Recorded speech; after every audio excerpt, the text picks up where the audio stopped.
I'll never forget the moment I opened a letter and learned that my family's 1,200 acres of the land my grandfather poured his life into had been sold, not by us, but by a company in the HOA. They'd slipped through some legal loophole, and just like that, it was gone. It was unbelievable. Who does something like that? But they clearly had no idea who they were dealing with, because I wasn't about to sit quietly and accept it. This is the story of how I decided to fight back. Tell me, what would you do if one day you discovered your land had simply vanished from your name? That property, worth over $2 million, had been inherited from my grandfather, who built it up through sheer grit and determination, yet it was sold for only $50,000. It felt like someone had ripped away a part of me. The letter came with an official seal I wasn't expecting, especially since I'd always paid my taxes promptly and kept the place in good shape for more than 10 years. The envelope had a strange weight to it, a warning sign I didn't recognize at the time.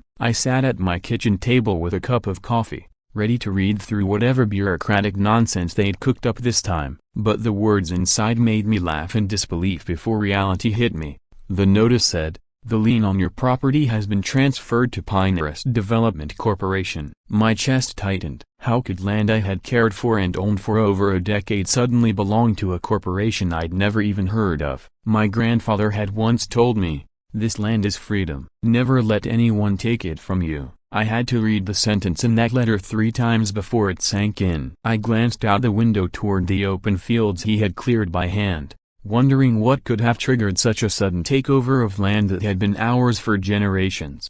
The morning was crisp and beautiful, a cruel contrast to the news in my hands. I walked the fields, picturing how those corporate suits must have seen the property they now claimed as theirs. Everything was well kept, the boundaries clearly marked, the taxes current, and all records up to date. There was nothing about it that suggested neglect or tax delinquency, yet somehow, they claimed a $50,000 lien justified taking land worth millions. The paperwork insisted all legal procedures had been followed, which only made my blood boil. My family's legacy, 3 generations of it, had supposedly been acquired through some neat little process I'd never been told about, let alone given the chance to challenge.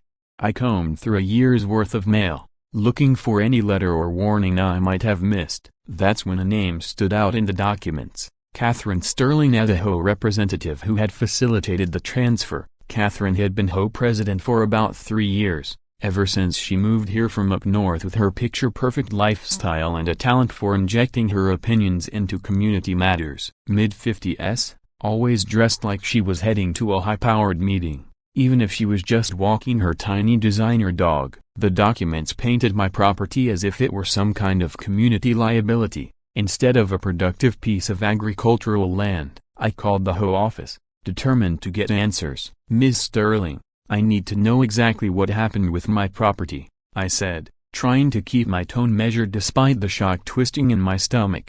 She responded with a calm, practiced voice that somehow carried zero empathy. "As you can see from the documentation, the property was subject to unresolved tax obligations that required immediate resolution through established procedures." Her words made it sound like the matter was crystal clear to anyone with a grasp of property law. But I knew better. I went through my records again, every receipt, every payment confirmation, and saw nothing to suggest overdue taxes or unpaid assessments. "Ms. Sterling, I have proof all my taxes were paid on time," I told her firmly, "and I never received any notice about outstanding obligations or pending action." Her reply was smooth, but there was something calculated beneath it. "Mr. Walker, property ownership sometimes involves complex legal responsibilities beyond basic tax payments. Your land was subject to special assessments that required prompt resolution, a broken bar." Her mention of special assessments lingered in my mind, because that was essentially an admission that charges had been placed against me without my knowledge and without any opportunity to dispute them. "Then show me the paperwork for these so-called assessments, Miss Sterling," I said firmly, "because from where I'm standing, this looks completely fraudulent." From there, the conversation spiraled downward. Catherine kept insisting that any reasonable landowner would understand the need to comply with municipal development requirements. I countered that reasonable people would also follow proper legal steps and provide actual notice before seizing someone's land. She tossed in phrases about legal authority and enforcement mechanisms available to development corporations, but I stopped paying close attention because my eyes had just caught something buried in the property transfer documents. This wasn't a clerical slip-up. The wording was too precise, too strategic for a simple tax lien. The papers referenced community development priorities and strategic land use optimization, a language you'd never find in a standard tax collection notice. I made a mental note to dig deeper, though I didn't yet realize just how important those details would become. When Catherine abruptly ended the call, clearly annoyed that I wouldn't just accept the loss, I sat down and pored over the documents for another hour. Everything looked official, a neat formatting, legal stamps, the whole works, but something about the timing and process was deeply off. The more I replayed our conversation, the clearer it became. This wasn't a mistake. Someone with influence had deliberately targeted my family's land. I wasn't about to walk away. When I called Ben, I wasn't expecting a pep talk. He'd seen plenty of shady dealings in his career, but the pause in his voice told me this was more serious than I had realized.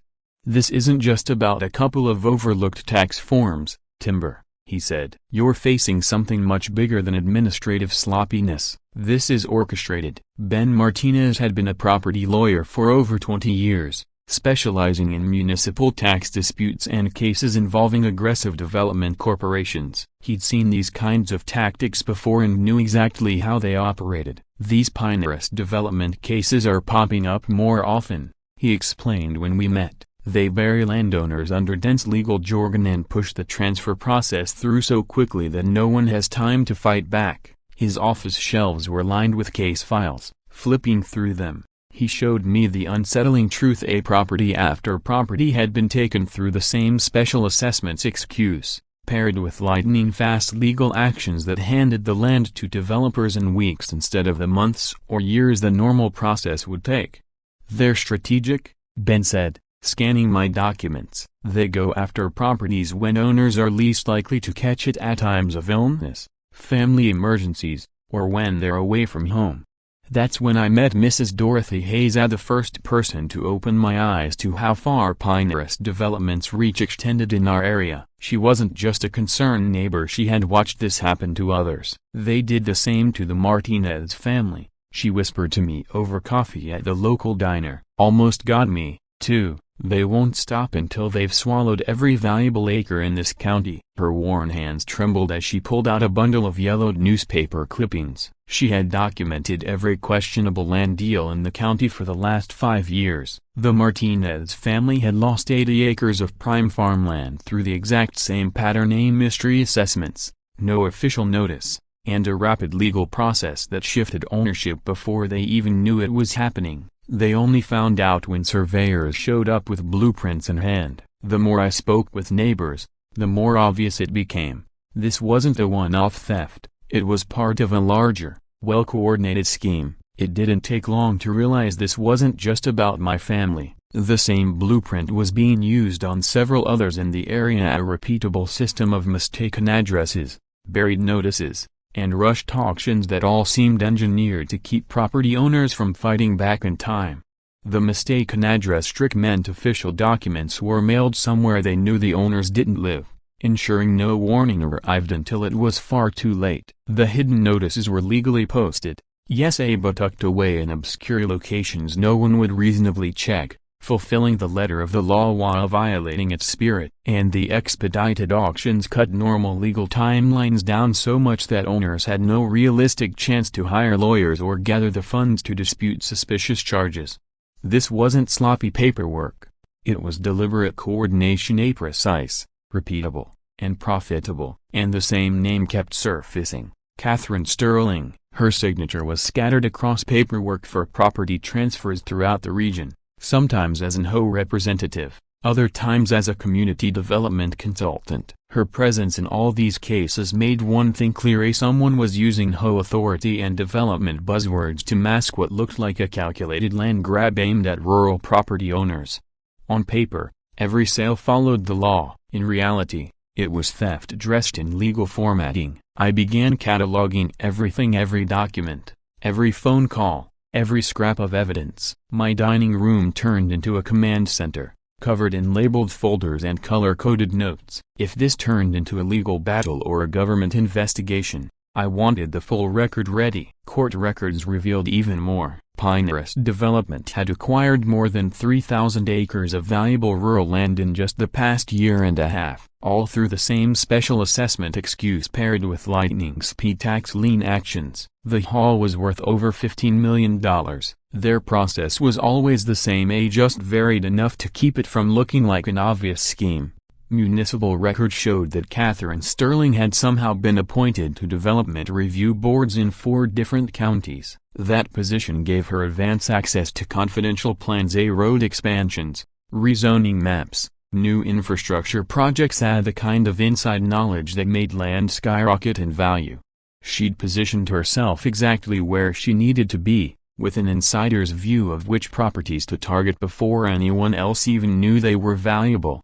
Ben's legal digging confirmed what I suspected. Pinterest was twisting vague language in local codes to slap on special assessments without going through proper notification or appeals processes. Technically legal, but structured so owners had almost no chance to fight back in time. This is high-level legal engineering, Ben said, flipping through the statutes. They're exploiting the system, hiding behind procedure, and it's all been set up to look legitimate. That evening, buried deep in courthouse records, I found something that made my blood run cold. A handwritten note on one of the property transfer contracts. It tied Catherine Sterling to Pinterest Development in a way that went far beyond her HOA duties. The scrawl revealed a personal financial stake in projects tied to seized properties and a direct conflict of interest with her supposed role as a community leader. And the handwriting? It was unmistakably hers. The handwriting matched what I'd seen in past HOA documents, tying everything together through hidden financial links and undisclosed partnerships. Suddenly, I realized I was neck-deep in a conspiracy that reached far beyond a simple property dispute. This was about money, influence, and politics on a scale I hadn't imagined.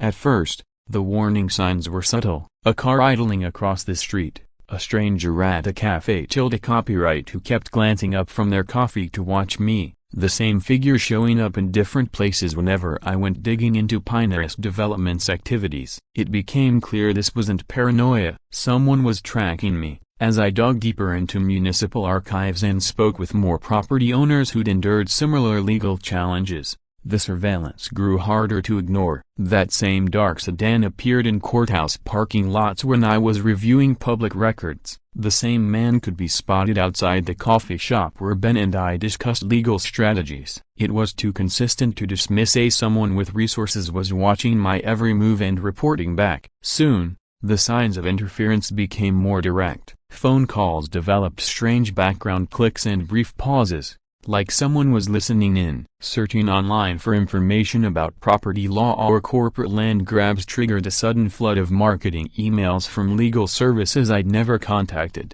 I found myself constantly looking over my shoulder, wondering if ordinary encounters with neighbors or repair workers were connected. Sleep became harder to find as I worried about the cost of continuing my search for answers, especially when it meant challenging people with deep financial and political connections. Then came the escalation I dreaded, the break-in. When I got home, the front door stood wide open, no broken locks, no shattered glass, and no signs of a normal burglary. Inside, the rooms had been searched with precision, not vandalized at random. Papers were rifled through, drawers left open, and certain piles of documents scattered deliberately across the floor. The worst part wasn't the mess, it was the destruction of things that had no market value, only meaning. My grandfather's photographs were ripped, his handwritten letters, shredded. Keepsakes that had survived generations were smashed, as if to send a message: your family's legacy can disappear just like your land. This wasn't just about information or evidence for my case. They wanted to erase what was driving me to fight, to take away my emotional anchor as well as the property itself. It was personal now. The damage had been calculated for maximum psychological impact, while still leaving room for plausible deniability. Nothing valuable enough to trace back to a thief was taken. On paper, it could be passed off as random vandalism or teenage mischief, not as an intimidation tactic by corporate interests. When the police arrived, they were professional but limited. Without witnesses or hard evidence, there was little they could do. The officer noted the search pattern, observing that it looked like someone had been hunting for something specific. But unless we knew exactly what or whether they'd found it, the investigation would stall. His advice was straightforward: install security cameras, upgrade the locks. Sensible. Yes, but it didn't solve the real problem. The timing was too perfect to ignore. The break-in came just days after I uncovered Catherine Sterling's personal financial ties to Pinterest development. It wasn't random. It was a warning, a promise that if I kept digging, the consequences wouldn't stop at my land. For a moment, I wondered if pursuing legal action was worth the danger, not just to my safety, but to my sanity. But instead of scaring me off, the break-in had the opposite effect. It confirmed I was getting close to something important, something worth the trouble they were going through to watch me, threaten me, and ransack my home. People don't cross the line into outright illegal intimidation unless they're hiding something valuable or something criminal. Digging into Catherine Sterling's history uncovered more connections. Before landing here, she'd worked for multiple development corporations in other states, always in community relations or government liaison roles. That meant she was skilled at winning over local officials, smoothing over public resistance, and pushing controversial projects through the approval process faster than they had any right to move. Her copyright suggested this wasn't a fluke, it was a business model. The tactics being used here had been perfected elsewhere. The break-in was almost certainly meant to stop me before I uncovered the full extent of her past work or found other towns that had been gutted by the same method. That's when I stumbled across the folder. It was wedged under my father's old desk, missed during the search of my house. Inside were letters about land deals that read like a playbook for exactly what had happened to my property. The correspondence, some of it decades old, detailed step-by-step planning for acquiring rural land across the region. Pinterest Development had been building relationships with local officials for years, laying the legal groundwork to take property through special assessments that most owners would neither understand nor fight in time. This wasn't a handful of corrupt players looking for quick cash, it was a coordinated effort between corporate power, public officials, and community leaders to funnel valuable land into private hands under the cover of law.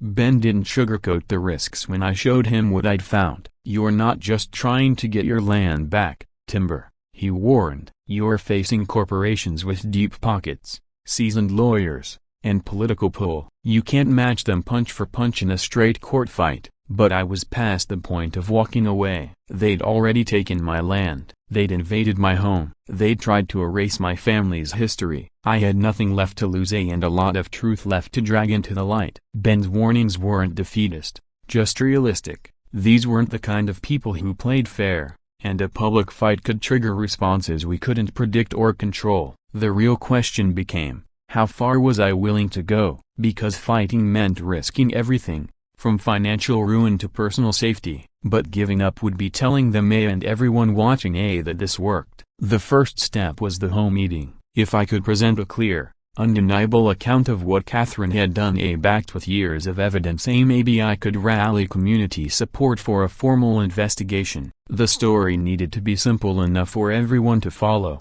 but detailed enough to prove that this wasn't random misconduct. This was a system and it had victims everywhere. That's when Gina Martinez stepped forward. She was shaking as she passed me an envelope thick with papers. Inside were internal memos, financial records, and communications from Pinterest's own files. "I've been watching this for years," she said quietly. Her voice trembled, caught between fear and resolve. "I can't just stand by while they keep doing this to people," she whispered. "But if they find out I've been helping you a broken bar, I'll lose everything, my job, my livelihood, my entire career."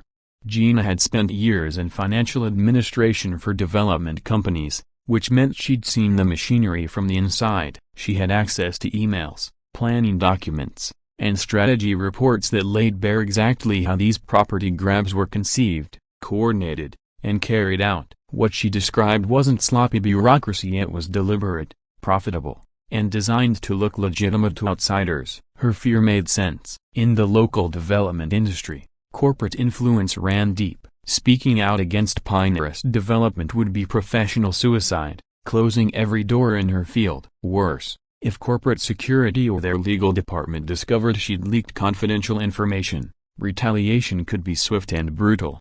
The material she handed over was damning. Internal emails openly discussed targeting rural landowners who were elderly, emotionally attached to their land, and financially vulnerable. One line still burns in my mind.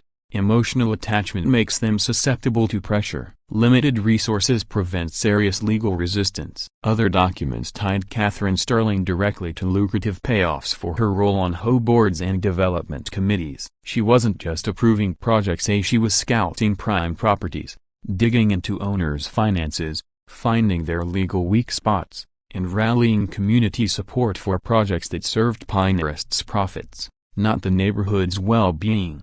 The night of the home meeting, more than 100 residents packed the room, a record turnout. Word had spread about corruption at the top, and people wanted answers. Murmurs filled the air, questions about shady land deals, suspiciously fast approvals, and whether their own property values were at risk. When Catherine walked in, she wore a calm smile, but her eyes told another story, a calculating, rehearsing, ready to deflect. She wasn't here to protect the community, she was here to protect her income streams and her alliances with the corporate players pulling the strings. My turn came, and I laid it all out: the paper trail of property seizures, Catherine's financial ties to Pinterest development, and the strategic targeting of rural owners through legal loopholes that violated every norm of fair property transfer. The evidence showed planning, not coincidence, a conspiracy, not incompetence. The room split. Some residents were furious and thanked me for bringing the truth into the open. Others were uneasy, worried that taking on such powerful people could backfire on the whole community. But by the end, most agreed something had to be done. Catherine, however, didn't crumble. Her background in politics and public presentation gave her the tools to bend the room back toward her side, or at least keep them on the fence. Just as I thought the tide was turning in my favor, she delivered her counterpunch. She locked her gaze on mine, cold and deliberate. "You don't know who you're dealing with, Mr. Walker," she said evenly. "You're playing a dangerous game, and you're about to lose everything you think you're fighting for." Her warning made it clear just how much power she could summon to crush anyone who got in the way of her business interests. But I'd already lost the land my grandfather left me, and I'd seen neighbors blindsided by the same kind of exploitation. I wasn't walking away now. This fight had already taken months of my life and risked everything my family had built over 3 generations. What I was up against went far beyond one corrupt HOA board or Catherine Sterling's shady leadership. This was a web of corporations, political allies, and developers who had been stripping families of their property for years. They used legal loopholes and complex procedures most owners couldn't understand, let alone fight before deadlines ran out. Choosing to take this into the courtroom wasn't a decision I made lightly. It meant going head-to-head with corporate machines that had both deep pockets and deep political roots. Ben warned me again and again about the danger, the cost, the stress, the kind of opponents we'd face. "They've got lawyers, influence, and money we can't match," he told me during one strategy session, his tone heavy with concern. "You're not just fighting for your family's land, you're taking on a system. Even if you prove corruption, it could cost you everything you have." He'd seen it before, landowners bankrupted by years of litigation, even in cases they technically won. Development corporations relied on aggressive legal maneuvers and endless procedural delays to make their opponents bleed money until they had no fight left. But for me, this was never just about financial math. It was about stopping the theft before it happened to someone else's grandfather, before more rural communities were hollowed out. If I walked away, it meant letting them keep doing it. When the first hearing came, it was obvious how prepared Catherine and Pinterest Development were. Their side brought 5 high-powered attorneys from a top municipal law firm, a level of representation I couldn't begin to afford. From the start, it was an ambush. They tore into every part of our case, probing for weak spots, twisting details, and painting me as nothing more than a bitter landowner upset over a lawful process. They insisted every tax assessment had been properly authorized, every notice delivered as required, and every property transfer handled through fair auctions. Their command of municipal law was polished and persuasive, backed with citations and procedural jargon that could sway any judge unfamiliar with the bigger pattern of exploitation. Every legal precedent they cited made their position sound airtight, and without equally expert counsel and airtight documentation, countering that illusion of legitimacy was an uphill climb. The evidence we presented of targeted actions and deliberate procedural manipulation was strong enough to cast serious doubt on the legitimacy of Pinehurst Development's dealings and on Catherine Sterling's direct involvement in acquiring properties through questionable means. The patterns in our documentation pointed to coordination, not coincidence, more like a calculated conspiracy than a few random, lawful tax recoveries. The judge's reaction was measured but clearly attentive, signaling that the case warranted deeper examination. By ordering discovery and allowing a broader investigation, the court acknowledged there was a credible basis for concerns about fraud and procedural misconduct. For the first time, I saw Catherine's confidence falter.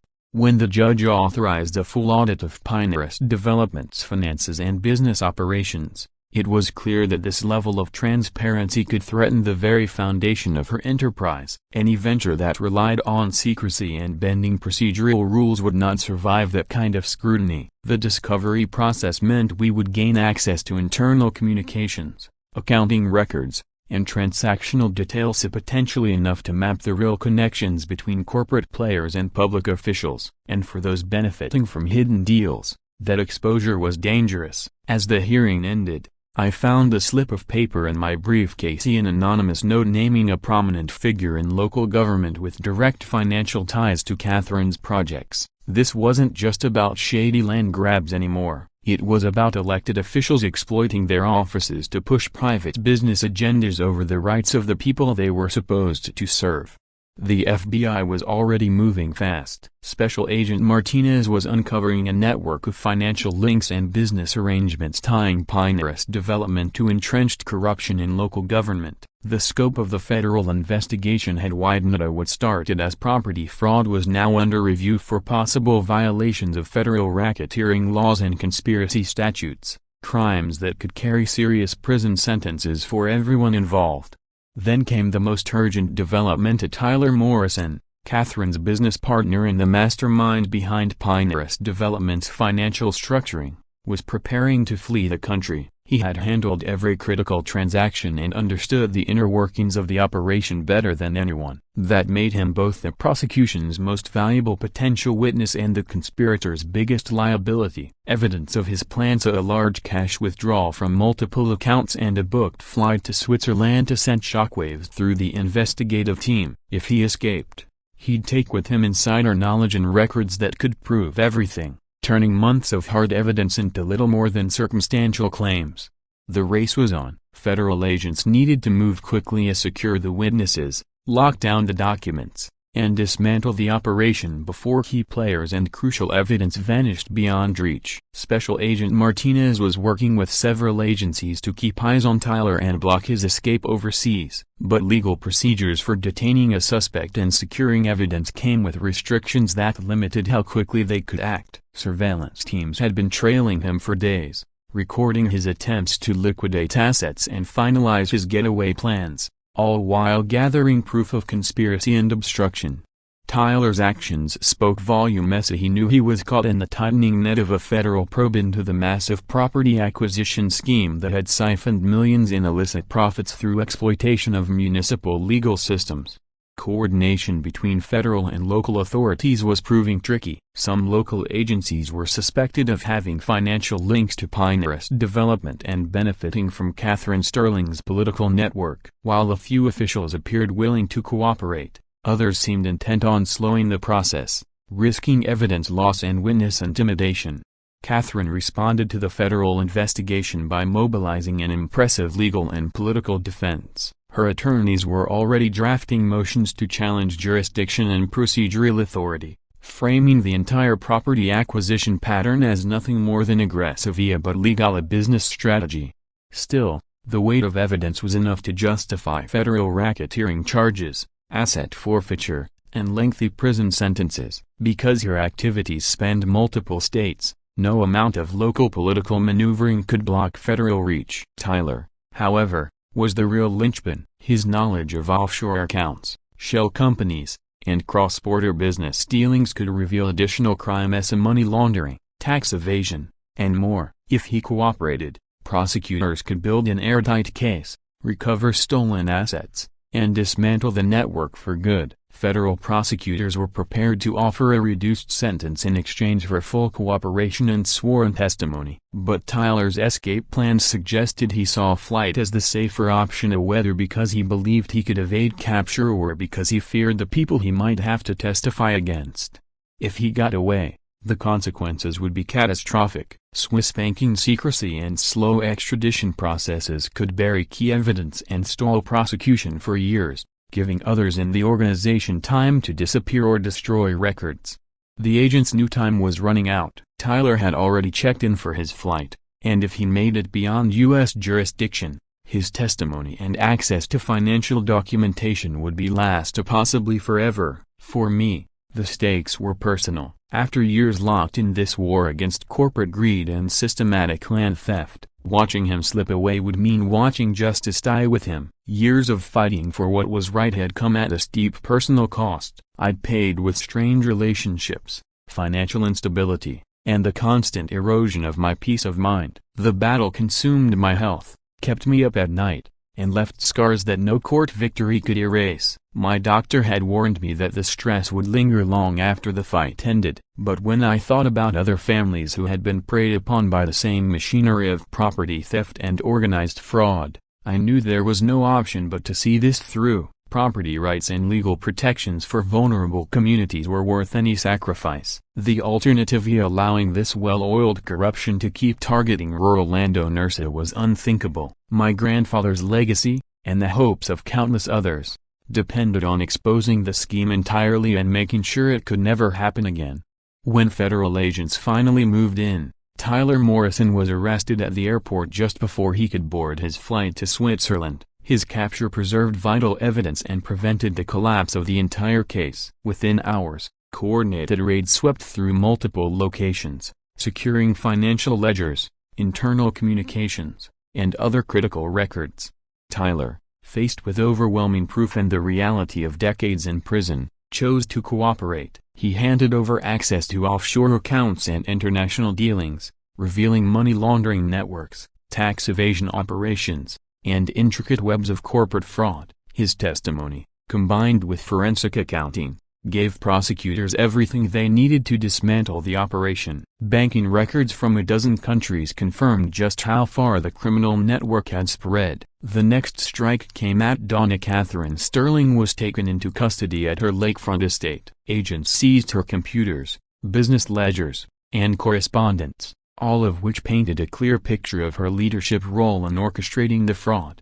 The numbers were staggering. Federal accountants estimated over $40 million in stolen property value. Seeing her empire collapse and her mansion placed under federal auction felt like just icing, and not just for me, but for every family stripped of their heritage. The auction alone returned over $12 million to victims. In the end, this was about more than reclaiming my family's land. It was about correcting the wrongs she had inflicted, establishing legal precedent, and ensuring future generations would be shielded from the same kind of exploitation. Law schools would one day teach this case as proof that even the most entrenched corporate corruption could be unraveled. The prosecutions were decisive. Catherine received 25 years in federal prison. Tyler was sentenced to 18 years and forfeited everything. 14 other members of the conspiracy were convicted, with sentences ranging from 5 to 15 years. The network was destroyed. Asset recovery efforts restored stolen land to its rightful owners and provided financial restitution to families who had suffered for years. My family's 1,200 acres came back to us, along with compensation for the years of legal warfare. Across the region, more than 300 families saw justice served. Across 6 states, Families reclaimed stolen property or received substantial compensation for their losses. The impact of the federal case went far beyond individual restitution. It sparked legislative reforms and regulatory safeguards to prevent such large-scale fraud from happening again. New federal oversight over municipal tax processes and development corporation dealings was introduced, closing the loopholes that had allowed insiders to exploit property owners. A landmark piece of legislation, the Sterling Act, emerged from the case, making systematic property acquisition fraud a federal crime. Communities began the slow process of healing. People came to terms with the deep corruption that had undermined property rights and local stability for years. With the criminal network dismantled, real estate values rose, freed from the manipulation that had distorted the market. Legitimate development could finally proceed without fraudulent competition. On my family's reclaimed land, I established a justice center dedicated to helping other communities fight similar battles against corporate exploitation. The center offered legal aid, educational workshops, and resources to teach property owners how to recognize and counter fraudulent acquisition schemes. In its first year alone, it provided free legal support to over 500 families. My connection to the land had been reshaped by nearly losing it. The experience left me with an unshakable awareness that property rights require constant vigilance.